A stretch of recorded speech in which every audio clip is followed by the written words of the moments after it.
Hi, everybody. Hi, everybody. Hi, everybody, and welcome back to the Talking About the Big Stuff podcast with Michael Cole and Matthew Cravat. I am Michael Cole. And I am Matthew Cravat. So, Matthew, what are we... Michael, happy birthday to you. Thank Happy you. birthday to you. It was your birthday recently, but I'm not going to give the exact date because people can steal your identity. Happy birthday to you. May the 40s be with you. Thank you. My exact birth date is, you can give it out. I don't care about people stealing my identity. I'm not doxing you. August 29th, 1984. My social security number is... You're missing a digit. You were 2 digits short. What the hell? Yeah. I'm not giving it out. What do you think? I'm stupid? Okay.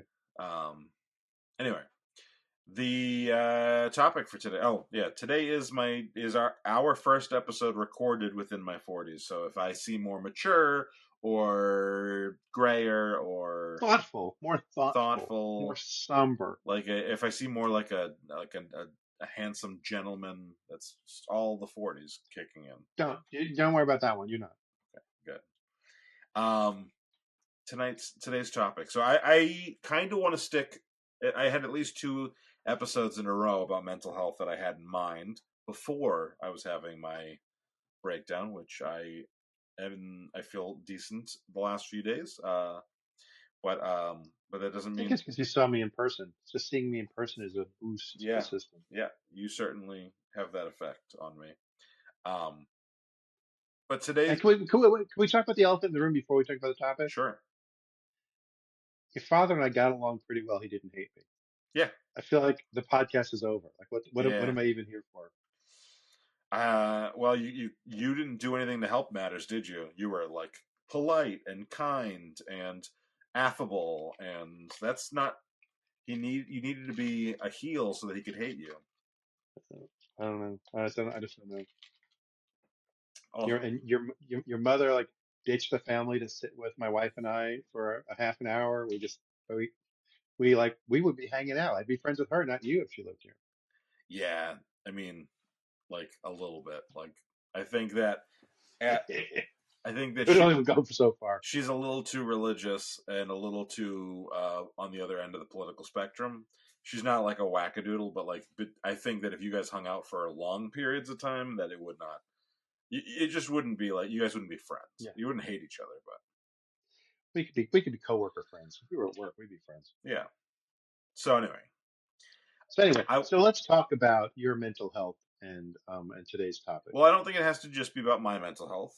Because I last week when we recorded, I thought this was Mental Health Awareness Month, and then I realized it's Suicide Awareness Month, and so this episode is that's not good.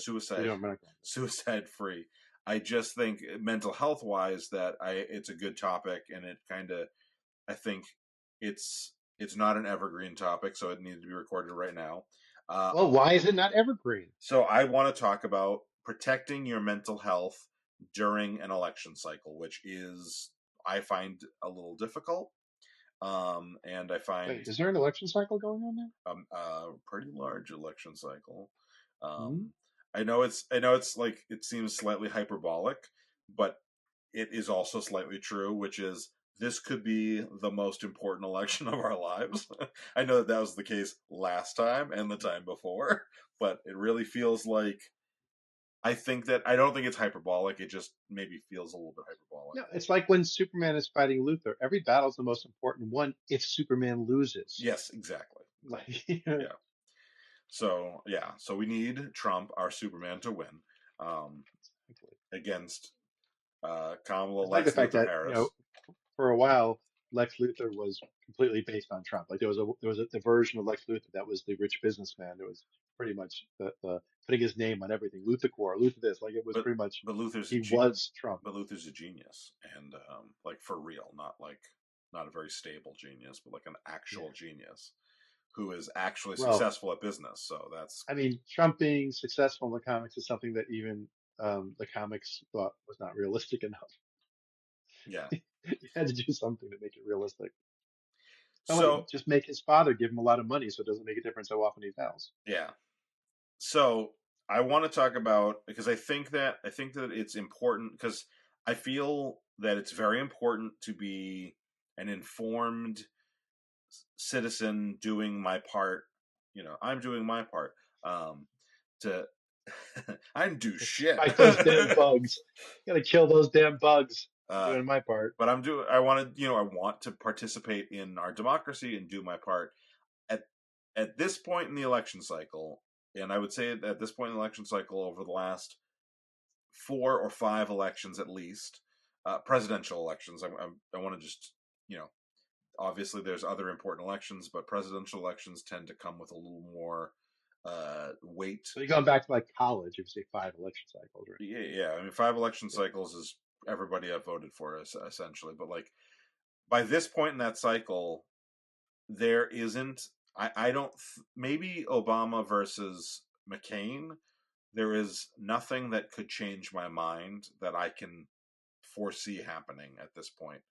You know what I'm saying? So it is not You are not an undecided voter when you're 60 days out from the election. right. And so I think it becomes less important to. It's not that I don't want to pay attention or don't want to participate in the world It's kind politics of like stage. spoilers, right? Like it's like, Yeah, or it's fan theory spoilers. Like all the polls and all the things yeah, you're saying, it doesn't affect the outcome right, in real life because until the election happens, none of it's right. right. So there's Right? those. It's just, and you don't need more information. Yeah, there's those sides of the stress part of it where it's like, we're polling pretty close, and is that a good thing or is that a bad thing? Like, it depends on where you're coming from and everything else, but that is a stressful thing that happens so much in the last 90, 60 days, whatever.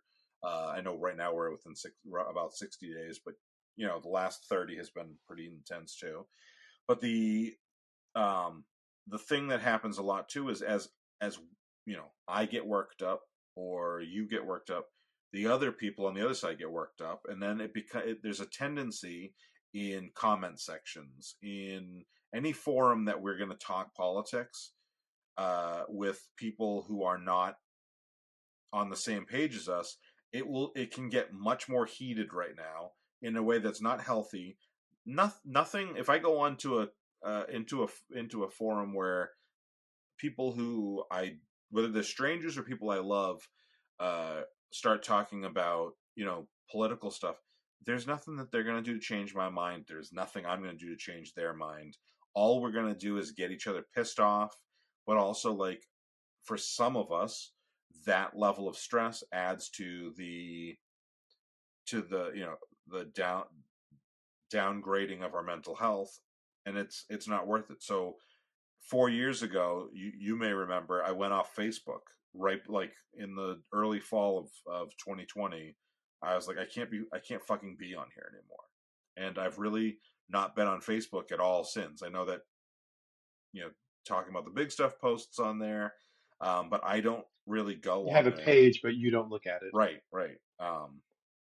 And so, like, I haven't participated in there, and I know that some stuff has gone over picture wise, so that my family can see pictures that are not my family that's not on Instagram. They can see pictures of Logan sometimes, although some of Yeah, that, your wife tags you in things, so yeah, so your account gets some things in the exactly. timeline, So, like, but it's not from you. but then I don't have any of the, like, negative shit coming in about politics, which it's never effective either way. And I have a tendency to get in and think I'm going to convince people of shit, and I'm not able to. And Well, the thing is, you're not able to in the moment, yeah, right? But the thing is, you don't know what seeds you plant or seeds that are already planted that you're watering yeah, that eventually take root, or people in the social media world, other people who are not strongly entrenched in a position enough to be arguing, but they're reading the argument, yeah, and you could be influencing them. But that doesn't put a responsibility on you to have those conversations. Like it's not your job to go out there and have those things. If it's better for your mental health or just your joy of the day to yeah, not be in the conversation. It's fine not to be in the conversation. right, Like, so I think echo chambers are fine for that kind of like you want to join a Facebook group of like-minded people and talk where nobody's gonna be yelling and screaming at each other. That's delightful. Like yeah. there's no reason you have to go out there and deal with hatred. Yeah. And that's when I messaged about the topic earlier today, and you said, "Oh, I can't." I'm not going to be able to message you about the election. You can, especially if it's like, hey, did you see Tim Walz handing out ice cream cones? It's like, Yeah, yeah, I no, it's the nuance about him eating a pork chop, the Breakfast of Champions. He said the Minnesota State Fair with a pork chop on a stick. Going, Breakfast of Champions, pork chop on a stick. yeah. I think Beautiful. that No, he but I just is, in that I was talking about if our conversation was putting your head in the sand to avoid politics in a stressful time. I'm like, well, I can't tell you what's going on during the podcast because now I'll be taking your head out of the sand and screaming into your ear. yeah. No, I mean, I'm not going to be completely blind to it. I'm just going to try not to participate in discussions of it. I'm going to go way easier on YouTube news and punditry over the next 16 days if the election ends up being not, I don't want to say delayed in the sense of, but The counting, the the results are final results delayed. take a couple of days. I will delay. I may I may take a break from That's like when a internet. big movie's coming out. You Yeah, don't want spoilers, so you just yeah, avoid the thumbnails where you think they're going to see spoilers. yeah. I may just take a break from internet punditry and conversations about it until January 20th. Um, so that's where my head's at with it, because I think that there is, if you're doing the right things, there's not a problem with that level of, I got this far. I understand. Like, I'm sure you agree with me on that, right? Like, if there is nothing that's going to happen in the next 60 days that is going to make Trump the person I should vote for over Harris. I would agree with that. I You mean, look like you were trying to think of a well, I'll say, John McCain's son just came out and endorsed Harris and converted to Democraticism. He re-registered as a Democrat. nice. Like, he's completely around Trump. He's like, I still believe in all my conservative ideals. Yeah, My party just doesn't do them anymore, so I left. He left, I think, a couple of years ago and became an independent, but he became a Democrat. And said, I need to go the extra step. I need to actively support Democrats because of what my party has become. good. Offset his sister. So in my house, through the holiday weekend, everybody we're recording this right after Labor Day, was spent by my wife and daughter getting cramps in their wrists because every free moment they were writing postcards for to get out the vote for local politicians. Like that's what they've been doing. Nice. And we are going later this week to Representative Ted Lieu from California, who I love on the internet. I mean, he is one of the Yeah, representatives who just socks it to Trump left and right.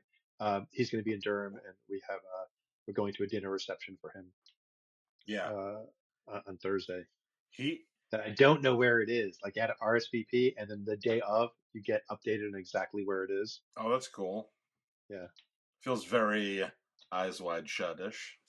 Yeah, like, I don't know if it's an eyes wide shut thing, It's like, probably or if it's security. well, we don't know how many people are RSVPing. We have a couple of possibilities, on hold, or we know what building we're in, but we don't know which room we're going to use until we know how many people we have. Yeah. I was And like thinking even RSVP security, was, but yeah, it could be that, but I mean, he's a representative. I don't know that he's and it's this being done through the AAPI, the Asian American Pacific Islander lobbying group that my wife belongs to. nice. And so like we had to ask for invites. Like it was like it's not even like go and sign up. It's send an email. My wife had to send an email because she's invited because she's an organization saying, I would like my husband to go and my daughter to go. Can they be invited too? Here are their emails. And like I had to get invited. It's a single invite that I RSVP to. Tr- It's very limited. Try to get him on the podcast. I uh, did you have you watched? I watched for the first time over the weekend. I binged season one of Only Murders in the Building. Oh yeah, Did you watch that? I've seen the first episode. Sarah wasn't into it. Yeah, I'm trying to get her to watch it. yeah, it's so good. I was surprised how good it was. But there's a thing wherever they're talking to someone, they're always recording, and they always try to let them know they're being recorded. But they'll try to do it in like casual conversation, so they don't know they're letting them know. They sort of, that's the kind of thing where you'd say, "Hey, you're being recorded." You know what I mean? Like it's just to kind of have it on record that they said it to the person. Yeah, People are like, "Why would you say it that way?" that's Yes, I hilarious. was thinking I'd do that. Yeah, that loop. Yeah, it must be stressful being a representative because all the time people must be like, "You're being recorded right now." Yeah, Then I can have them on the podcast. I think North Carolina is a single um, informed consent. Yeah, state. I think that as long as I know I'm recording, I'm allowed to record. yeah. Well, if you do selfies or anything with them, we can share it on the page too. Yeah, I And can then, do a selfie. and I'll tag him in it and just be like, Ted Lou, we want you on the He podcast. supports us. He's freaking pod. Yeah. We just, then we announce that he's going to be in episode, 102, and then we just don't release that episode. We skip a week, and we're like, they took it down. They, it's been censored because of what Ted Lou said. Ted Lou said something so crazy. No. Um. So do I know that in your family you're all very politically active, obviously, but I also know that you guys deal with mental health issues. Do you have any overlap there? Yeah, yeah. My wife and daughter are very cognizant that a lot of times they're doing stuff that is not good for their mental health and they're suffering for it. Hmm. But this, I don't know if you've heard, but this may be the most important election of our lifetime. I know that it sounds silly, but it is true. Like, if Trump Yeah, I wins, think, we're in deep shit in a yeah, way that we've never been in before. And if yep. Harris wins, it could. I mean, like, if Harris wins, I don't think Harris winning will take us into the land of milk and honey. I think things will no, continue to incrementally get better. right. But also But Harris if Trump winning. wins, things will go off a cliff. But if Harris wins and the Republican Party can't shake Trump over the next 4 years, and he keeps doing what he's been doing, it could end the I mean, it already kind of has in some ways, but it could like officially end the Republican Party. Like, if he manages to latch on and get the nomination in 2028, and Hopefully he'll be in jail by then. But yeah, hopefully, but like if he, he he'll run has, from jail. let's say he loses now, I think it's diminishing returns. I don't think he's going to win, but he could still win the nomination, and because the party does not know how to get rid of him. So when I say that it's the most important, it seems like it's the most important. I don't think that is hyperbolic. No, no, no. I'm saying, so my wife would agree with you, and so she is willing to sacrifice some Yeah, level of mental health and have more often talks with her therapist, but knowing that this is something she feels like she has to do regardless of um, the effect on her. yeah, Um, but at the same time, she's not on Twitter because it got too toxic. yeah, She doesn't read for the news for the most part. Like she follows her friends who are politicians, and if they share something, she considers that vetted, and she'll follow. She'll read what yeah, gets shared by her trusted source or in real life trusted sources. yeah. That's good. I do.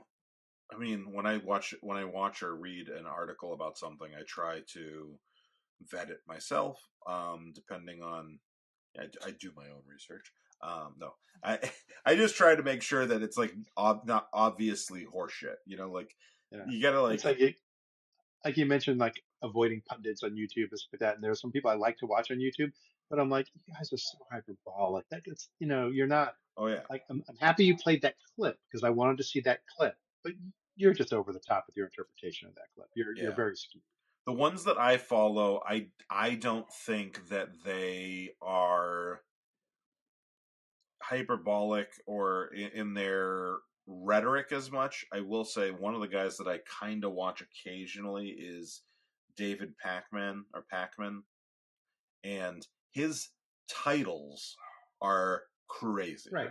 You see a thumbnail and you're like, He has, Trump, this is the worst news ever. And it's like, he's down a point in the polls. well, usually what David Pacman does is the opposite, which is I fucked up big asking this question, and then he showed like it's always self-deprecating clickbait. So it's always like, oh, I went in too deep and I lost my cool, and then it's like somebody like Alex Jones going psycho on him or something, So Yeah. It's like he's one of the ones who him and Brian Taylor Cohn, I think. yeah, The two, like I like to watch their stuff, but they're all like 10 minute videos because they want the time on site.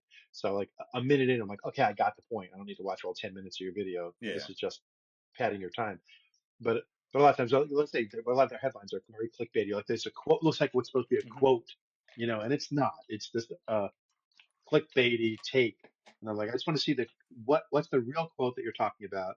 Okay. that's the news part. The rest is going to be, overly interpreted. Yeah, And I'm not saying they're lying or anything like that. They're just making a big deal about everything. yeah, And, because preaching to the choir is important because you want the choir to be excited so they will go sing to everybody else. yeah, But like, I don't need you to preach to me as if I'm the choir because I'm not going to go sing to everybody else. yeah. And sometimes they let you know about something you didn't know about. Yeah. Like I like the actual clips they show. Yeah, Then I'm 2 minutes out of a 10-minute video is all I need. it's rare that any of my channels that I pay attention to sway me on an issue. What it is more likely is that they inform me of an issue, and then I don't have that much of an opinion on it right off the bat, and they explain why they have an opinion a certain way, and then Yeah.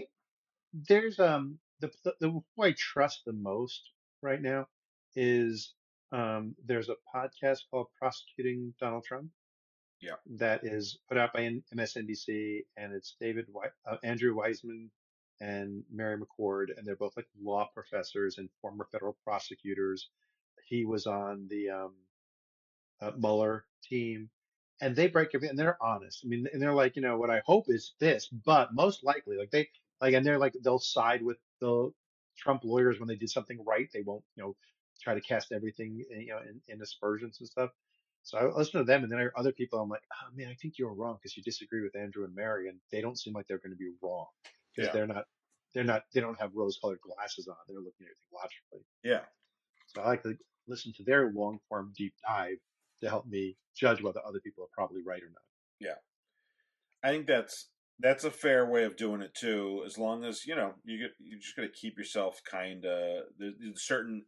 You have to try to know those people and know where their weaknesses are. And sometimes that's an intellectual weakness, not like an emotional. Like I'm not saying that they're, for example, you could listen to someone who's a law expert, and then there's something comes up that is law adjacent, but isn't like a thing a lawyer would know a shitload about or whatever. Yeah. And Yeah. I mean, I hold them to a high skeptical standard of how do they phrase things. Like yeah, yeah, I listen to lawyers who go, "Oh, Trump's been convicted," and then I listen to them and they go, "Yeah, I looked it up, and in New York State, it's only considered a conviction after sentencing. So technically, he's not been convicted in New York because the sentencing's been postponed. Like, and when the case is over, that's convicted in New York. And when you hear people from other places just make the random pronouncement of no, guilty is convicted, I'm like, that might be true 90% of the time, but I don't think the guy who teaches at NYU law is wrong yeah. about the peculiarities of New York state law.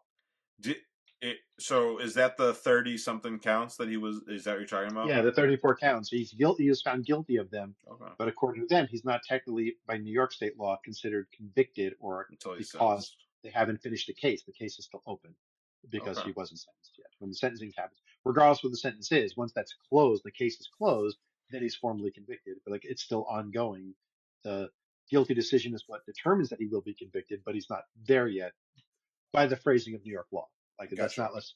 not true across the board in all districts. That makes sense. Although I'm assuming he's making some money off of those. I'm voting for a convicted felon shirt, so Yeah, yeah. I feel like Well, there's, that. but like there's some of his uh, uh, uh, advocates are out there saying like, oh, he can sue you for saying he's convicted. That's defamation. People are like, no, he's found guilty. And I really want to chime in and say, I don't know. According to Andrew Weissman, I don't know that he can sue you for it because it's It's such an easy mistake to make that it's yeah, not malice. It's yeah, that's reason. It's reasonable that 90% of America think that's true. and it's So not it's the same reasonable that you thing would as say like that. having to say allegedly, because like there is, like if I said you allegedly showed up to my birthday party naked, like there has been no legal effort, Yeah. but like a judgment has been issued, even if the conviction has not completed yet. So it's not the exact same state. It's like a more of a I mean, limbo. part of it is how much work did you do to see if what you're saying is true or not. Sure, And in the that makes case, sense. for right. So in this case, I think it would be fair to say 90% of the people in the world, in America, think that it's convicted because it is in other states Yeah, and in the federal thing. So it's a reasonable mistake to make. So it's okay to make that mistake in public, most likely, because it's reasonable. While the real formal thing was he's been found guilty on 34 counts, and at the end of his sentencing will be a convicted felon. Like that's the most appropriate thing to say. Yeah, that But makes sense. you can have a conviction um, shower the same way you have a baby shower before a baby's born, a wedding shower before the wedding. You can Did I have share that a with you today, conviction or shower. did you just randomly see that today? You shared that. Oh, okay. I think you did, or I saw it today, but I don't I know. was like, Maybe you I didn't share it. Maybe I definitely, saw it I tomorrow. definitely saw it today. I just don't remember sending it to you. Yeah, maybe I didn't. Maybe I just saw it on TikTok, TikTok, TikTok, TikTok. I definitely sent it to some people. I'm just I trying to. definitely saw it today. I don't remember if it was because you sent it to me or just because I saw it. I'm Send looking. me so many things. I do send you a lot of things, especially when I am intoxicated.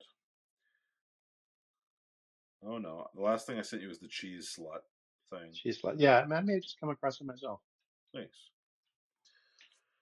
Yeah, I saw that and I was like, Oh, oh, yeah, I did. I saw 3 or 4 different versions of because it was. I saw 3 or 4 different responses to the dating guy, whatever. He said that, and I've seen different responses to what a stupid comment it is. nice. Yeah, The best one was maybe that one, but there was one that ended like with a freeze frame of the guy stuffing something in his mouth. It's the perfect example of a Trump follower. He'll eat whatever you stick in front of him, yeah. and he'll swallow it. He'll swallow it whole. That guy is so fucking creepy. Like it's Lead author on Project 2025. yeah, but it's that like good looking dead behind the eyes like it's Like a shark I size. almost said Jason Bateman. I was gonna no, it's Patrick. He's very Patrick Bateman-ish. Let's say In Norman Bates, Patrick Bateman. Okay, but yeah, which psycho? yeah, American Psycho or regular Psycho? no. Norman Bates, Patrick Bateman. I could 100% seeing him being like, "You stupid bastard." The card stock is incredible. Um, but yeah, so that guy's creepy as fuck. Uh, yeah. Have you seen? There's a guy on TikTok, Walter Matheson, who does this Yes. imitations of him, like he eats Yep. weird foods and this. So Okay, yeah. got Okay. it. And that guy whose name I don't know did a response or did a video and he said Walter Masterson's a racist and something else, and I was just like, Yeah, oh, because Walter because Masterson's hitting a nerve. He's getting there. yeah, because it's a date right guy. I don't know his real name, but date right Yeah. guy. He he did a very much dog whistle thing where he said something about I don't remember what it was anymore, but it was something that clearly he was talking about black people, but he didn't say black people. Hmm. And then Walter Matthau called him out, like, "You're talking about black people. We know you are." He goes, "Oh, you think all black people are that?" Like, no, you do, and I'm not stupid enough to not know that's what you were saying. You know, like just because you're wrong doesn't mean that's not what you were saying. Yeah. Yeah. I think it was probably because and the one that got stitched the most was when he said, uh, if we need illegal immigrants so badly, who did the jobs before them? And the most stitches that I saw were black people being like, Black people just going. just being like, My card was all about how I'm happy I didn't beat you to death the first time we met. It's like, and your mother looks at it and goes, "He has a sense of humor like yours, yeah, man." yep. Because I bludgeoned you. Well, I've told several people in my family, like the first time that I met Matthew, the first day that I met him at work, he said, "If you don't fuck me over, I'll write you a good review." And they're like, "Oh, okay." And then I'm like, Fair "Yeah, enough. yeah," and they got better from there. So How's that bad? yeah. Oh, we got two people watching, not just Alex anymore. No wonder you get all those dings on Yeah, I those turn. all those tips on your Yeah, account there. yeah. So that's cool. All right. Anything else on this topic that we should cover? I feel like we've. I don't know. I'm excited. So I have a question for you. You've lived down here now for what, 6, 7 years? Yeah, a little over 7. Are you ever going to get involved in local politics, like going to meet candidates and see who the people really are that you're voting for? I have some. Especially for like primaries, like when there's multiple Yeah, people who you could potentially vote for. I don't feel like I need to. I feel like I just ask you, like, oh, which one should I vote for on this? Oh, Audra Killingsworth. Okay, boom, got it. Oh, You don't even live in her town. J. Yeah, there's no way Yeah, I'm again, gonna. you don't live in his district either. He's in North Raleigh. Wiley Nickel. But free, yeah, there you go. That's good. But no, I'm interested in it. It's just life's get there's so many things. But I do when I start to see the signs pop up, pay a little bit of attention, do a little bit of research. I don't go and meet people, but um, We've got neighbors who like there've been years we've had like 10 signs in front of our house because we work with so many people, and there are people and people who come by and they take pictures of our yard to know who to vote for. I nice. figure if we have like sometimes we have people who aren't our district, like say Jay or whatever, because we went to an event of his to support him and we put up Yeah, a sign because why not? But even though he's half an hour away from us. yeah, but also if he gets to the next level, he now has name recognition in your Yeah, town. if he runs for lieutenant governor or governor one Yeah, day, which I think that's is again my important confidence. because, like you and I talked about this a couple months ago with Josh Stein. Uh, I like everything I know about Josh Stein, but there was a little while, about a month and a half to 2 months ago, where people were talking. I talked to people at work, and they'd be like, "Mark Robinson's a psycho. I don't want Mark Robinson." And I'd be like, "Do you know who's running against him?" And they'd be like, "No." And I'm like, "Fuck." Not because I'm not I confident don't that really need to do it because when I get in the booth, I'm gonna circle the person who's running against him. that's absolutely true, but that Yeah, doesn't inspire confidence in the politic as a right. whole. Like, Yeah, yeah, I that's not that's what that's not the best way to be. I was literally just about to Like, say. I think that those people I talked to would do exactly that. They'd go, "Oh, Mark Robinson's the Republican and he's a psycho. I'm going to vote Democrat." But there are, if you don't know the name, there are people who may abstain completely, and they might think, "Well, Mark Robinson's a psycho, but I haven't even heard of this guy, and he should be hands down better," and that's a little worrisome. There's things like that where you're like, no, the fact that we haven't heard, and Josh Stein's been making up a lot of ground over the last month. I've been seeing a lot more, and I've been trying to share as much of his stuff as possible and like it, because I think he's doing much better. But I yeah, do get to that point where I think we don't have enough name recognition on the guy who I think should be. it's funny because people look at yard signs and say, "What's the use?" But every study shows that Yeah, the more yard signs you have, the more name recognition, the more likely yeah, you get a vote. Like they even work. They wouldn't spend their money on them if they didn't work. yeah, and we make note of them. There was the Jesus one that you said, the Jesus welcomes you or whatever that you see when you're driving through the country here, and Thank you, thank you, Jesus. thank you, Jesus. So Yeah, they the do yellow work. thank We you. make note of them. There's a guy down the street I thank Jesus all the time now. off Davis that has a big Trump sign, and I was like, oh, okay.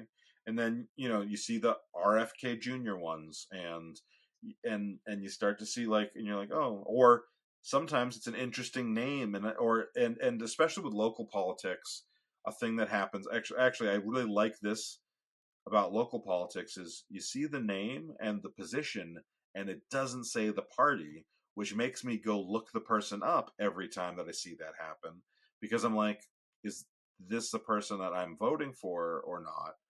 And I go, okay, oh, I know That's it's where the not position is vague. You town know, town all Smith for our schools. yeah, Well, school treasurer, what's your solution for our schools? Wait, right. like just Yeah, because you said an issue doesn't mean you said what the solution to the issue right. is. But it makes you, when you see it, when you drive by it, especially when you drive by it enough, it does, you do go, I need to know what Yeah, and it helps you Edward. know at least the name of the person, and you can look them up if you want. Yeah, Yeah, I think that that's an important factor in local elections, that you know and I will say, I think we may have mentioned this on the podcast, but there's one of the best memes that's out right now is, if you wonder why local elections are important, just realize that the mayor in Jaws is also the mayor in Jaws too.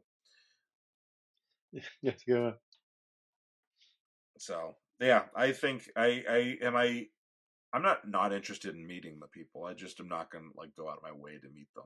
Yeah, yeah, and I think that's fair. I think your position is fair. But I think I love is I get sometimes people will reach out to me and ask for help with their ballots and say and complain. Like I see people complain online. Like, how am I supposed to know who to vote for? And I'm like, I've met 19 out of the 21 local people on my ballot Yeah, because we went to this picnic, this meal, like we went to a couple of things where they were. yeah, Like it's not hard to find them. They want to be found.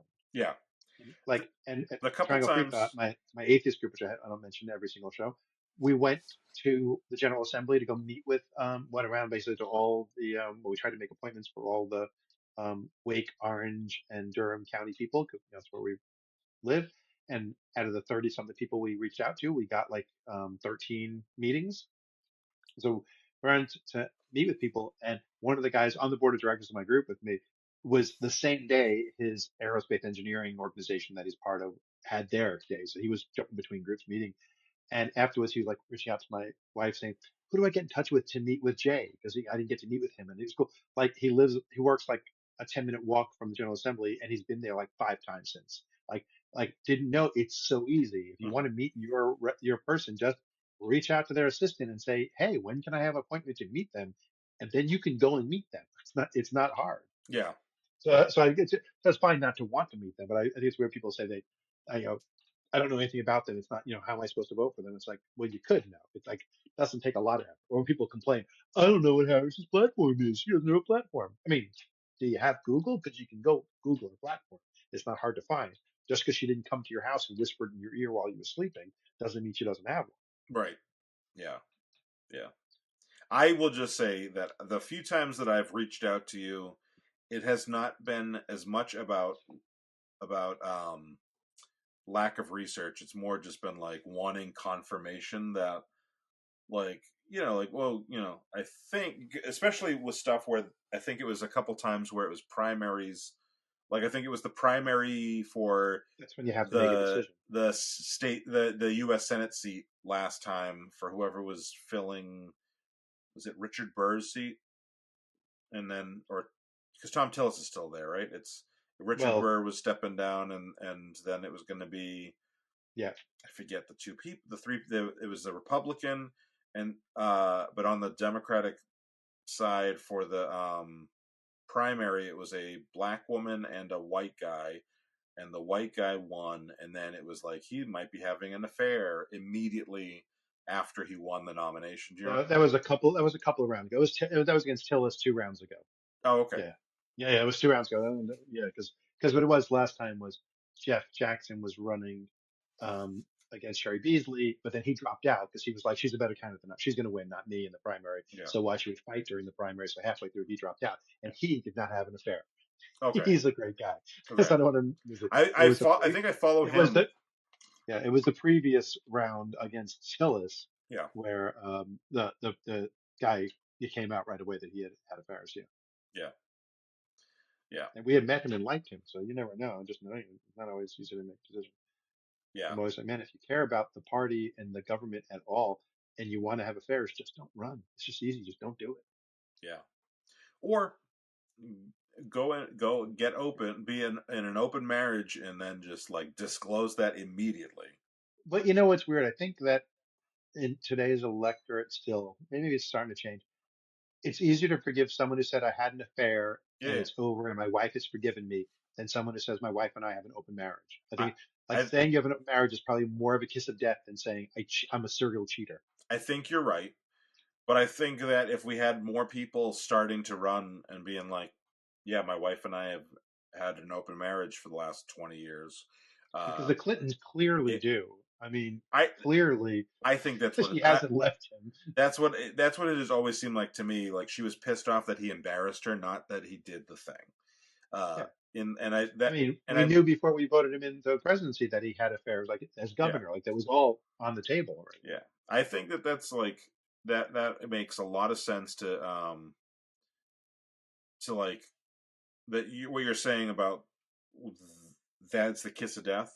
But the way to make it not the kiss of death is if more people who are otherwise pretty vanilla in their lives one and are politically um, minded just started saying, I want to participate in this. My wife and I have a understanding and being After open. being elected. Like that's what it takes, Eh, like being elected, then being open, because you might not get elected, but you get elected, then you're open. Not that you lie, but you're open well, about more things after elected. People say, "Oh, this person I know is an atheist or is an open marriage or is, Yeah, or believes in Bitcoin, but they're doing an otherwise good job. So I shouldn't yeah. hold it against them because now I have evidence why it doesn't affect their job. You might be right, but I also think that it's kind of like when they talk about a third party candidate.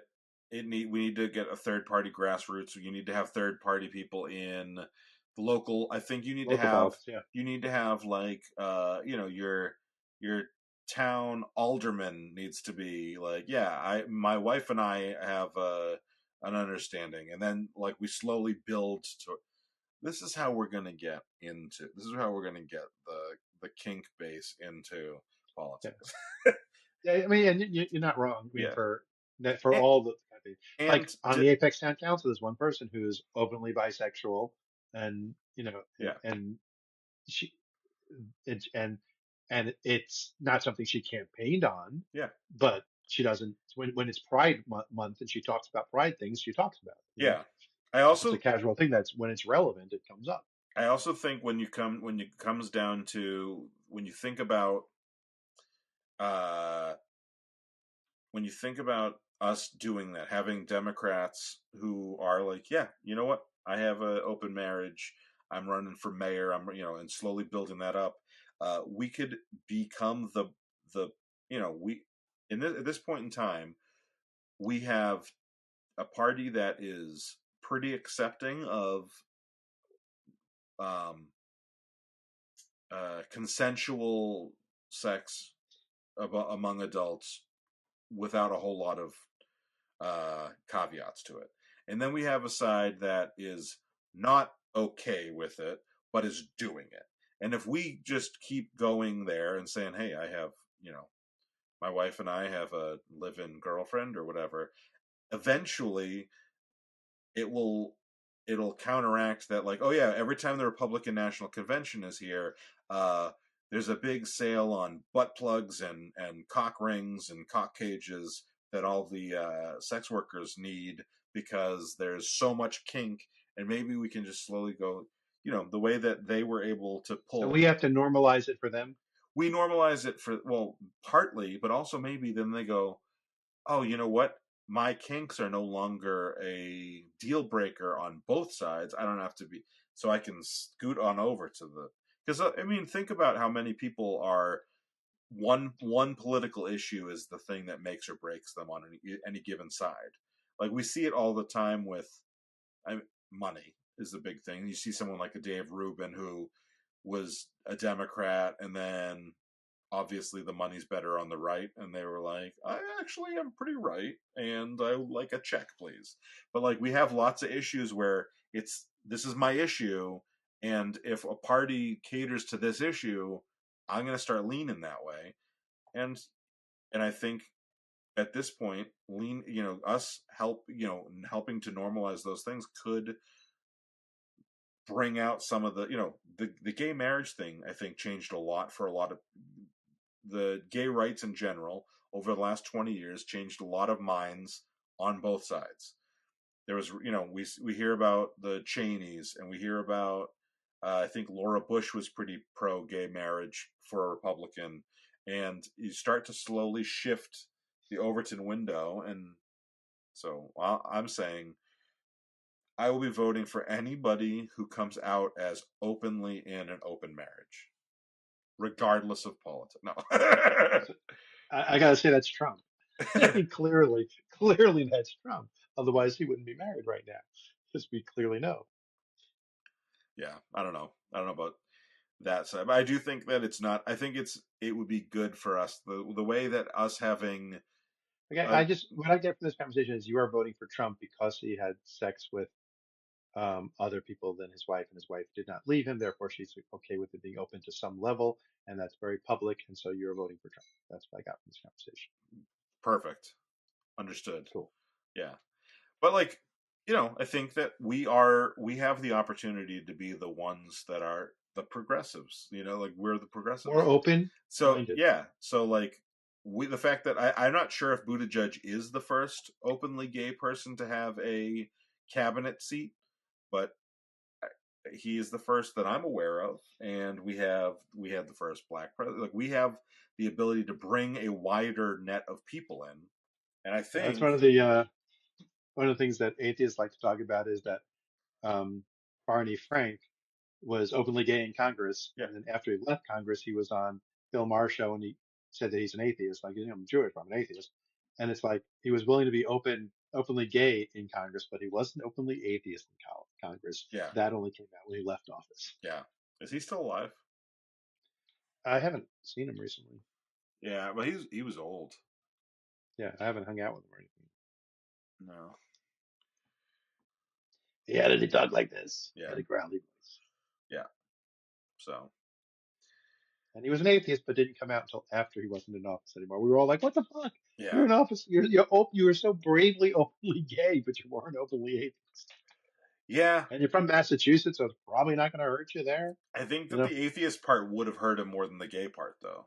In Massachusetts, he especially the apparently thought Cape. so. The Cape has a large gay community called Provincetown. I don't know if you're familiar with it, I'm not. but I try to all avoid Massachusetts whenever possible. yeah. Also, the I do have something funny to tell you in a second, but also the Massachusetts has a large Catholic community. So like, I think you could be gay, but I think being atheist would have hurt him, honestly.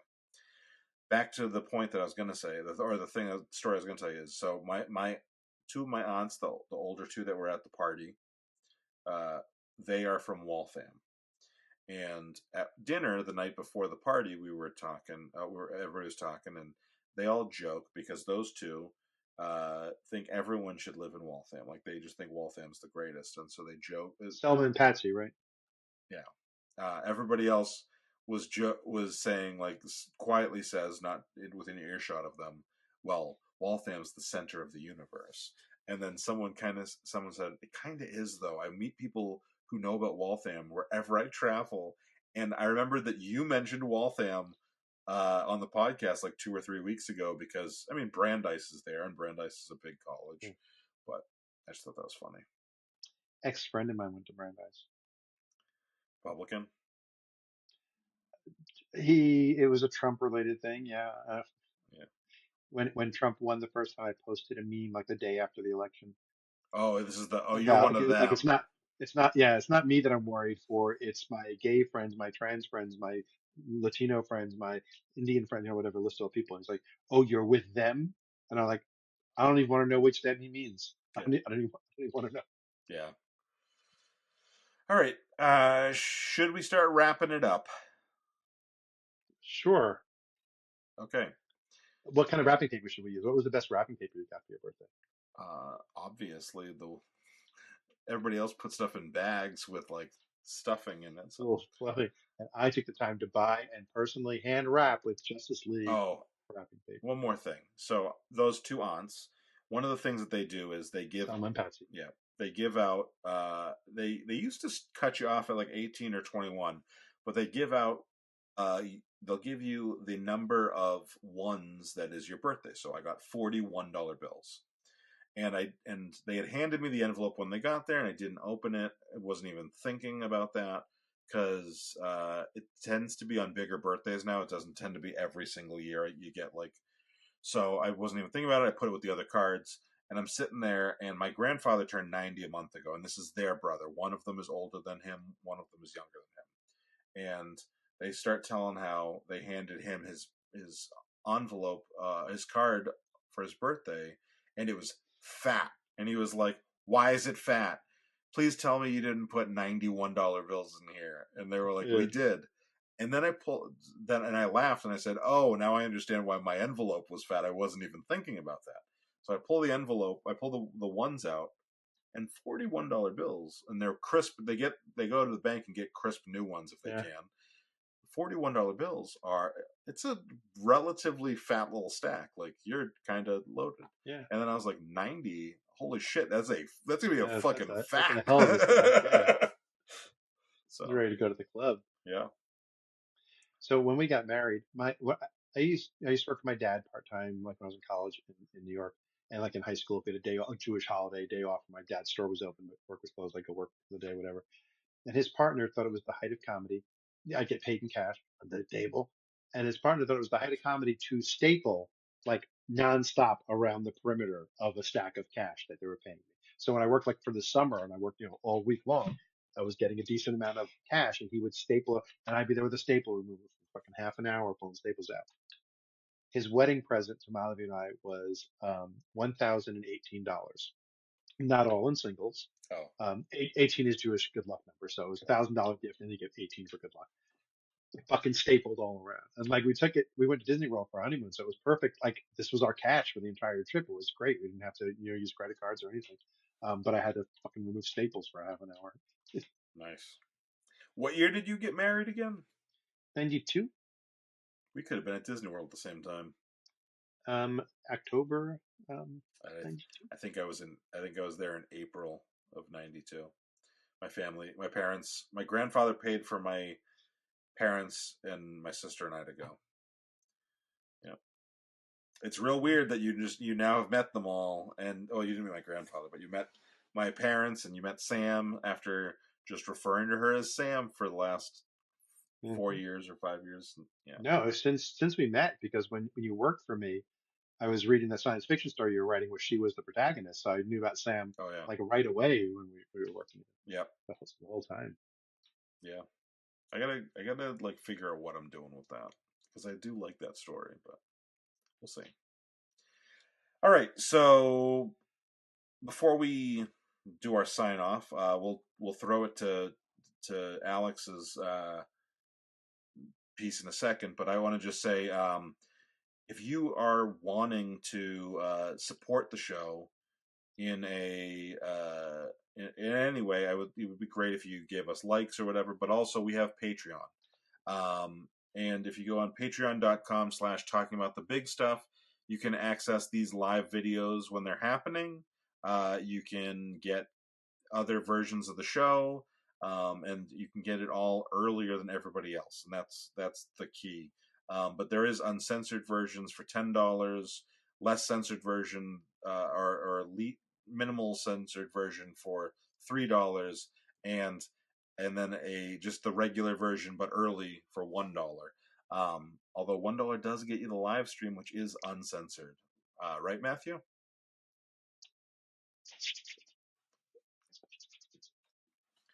Yes, it does, Michael. Yeah, I'm liking that people are going to hear the noise and No, not. you can edit it out. You get a nice No, no, clean no. edit. The noise is going It's in because the clean edit. noise isn't inappropriate. Remember, the conversation doesn't end here. It's just the beginning.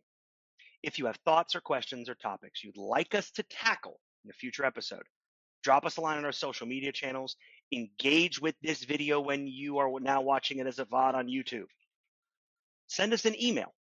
We love hearing from our listeners, bringing us topics, because if you leave it up to the three of us, we're going to eventually be talking about underwater basket weaving. So we would appreciate you guys reaching out a little bit. Don't forget to subscribe to Talking About the Big Stuff on your favorite platform. Give us a 5-star rating. Engage with it. Criticize us. We need to grow and be better, and you're going to help us be there. You're going to help us get to that point. It really helps us more to reach out and also to keep the conversation going. Thank you for tuning in. We'll be back next week with more big ideas and more thought-provoking discussions. Until then, stay curious, stay informed, and keep talking about the big stuff. Yeah, so that's that. Now, Matthew, do you have any last thoughts? I just want to thank everyone for being here to talk about the big stuff and let us stick our political thoughts in your ear hole. The preceding podcast has been a Chocolate Diamond Media LLC production. Copyright 2023, all rights reserved.